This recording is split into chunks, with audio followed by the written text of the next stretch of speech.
Today we're going to discuss Game 1, what happened, what in particular Denver was attempting to do on defense, and we're going to discuss Bam Adebayo and how the commentators were essentially saying he had a great game and he needed help from otherwise, but we're going to look at why he had such a productive night in the stats.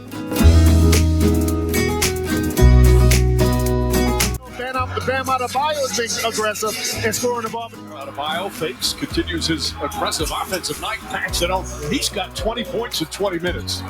But again, it all stems from hitting him in that pocket and then him using his quickness. So then the question is, why was he getting these open looks? Why was he shooting so much? So a lot of times the analysis in the game, like, you don't really understand the why. You get the what happened, but you don't understand the why. So the first thing we're going to look at is in this situation with a little pick and roll, where's Jokic at? Who's he guarding right now? All he cares about is Jimmy Butler. He is not worried about Bam Adebayo. They are intentionally giving Bam Adebayo a bunch of space for this mid-range jump. And here we go, 2 possessions later. A little double screen up top.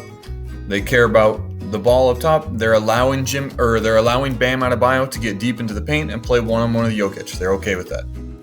So then the bigger question is, why are the Nuggets allowing this? And the reason they're allowing this is because Bam Adebayo is shooting somewhere around 54% for the regular season and or the postseason.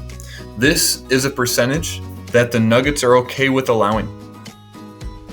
Even though he's going to end up making a decent percentage of those mid-range shots because he's a good NBA player, the Nuggets are okay with that because it's lower than what the Heat score on average.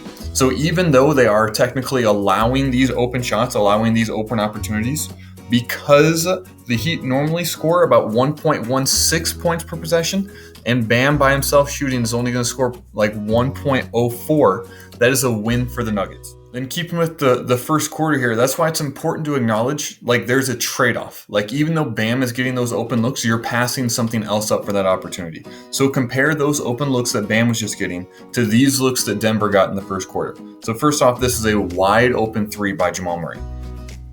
That is a better look than a Bam mid-range shot.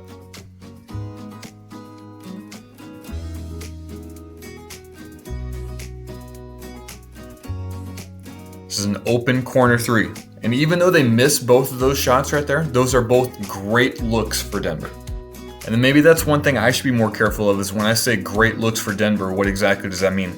It's like a shot that's above 1.16 on average. So this is Gordon up at the rim. Even though he's against Butler, he has a size advantage there against essentially everyone but Bam Adebayo.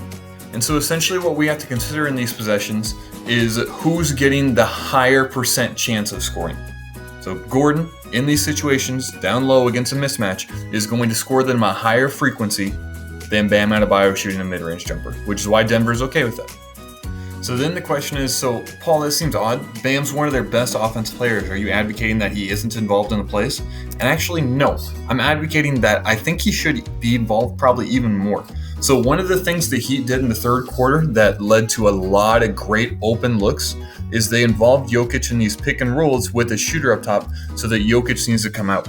And then getting Bam moving downhill immediately, and this little pocket right here where if the ball can get there, then you give Bam plenty of options to choose from, and leading to an open corner 3. Allowing Bam to become an athlete as opposed to just a mid-range jump shooter, I think, is a much more effective use of his skills. This is wonderful right here. Little dribble handoff, again with the shooter, makes 2 people react. You have both defenders that go with the shooter right here. Bam keeps the ball and finishes at the rim. This is not a 54% shot. This is a 95% shot.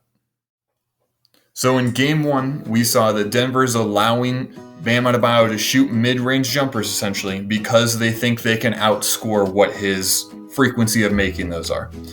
So the question is, do the Heat continue to do that philosophy, or do they in the next game try and encourage Bam Adebayo to get downhill using his speed and athletic ability, which he probably has better than Jokic, to make sure they get more of an advantage on offense?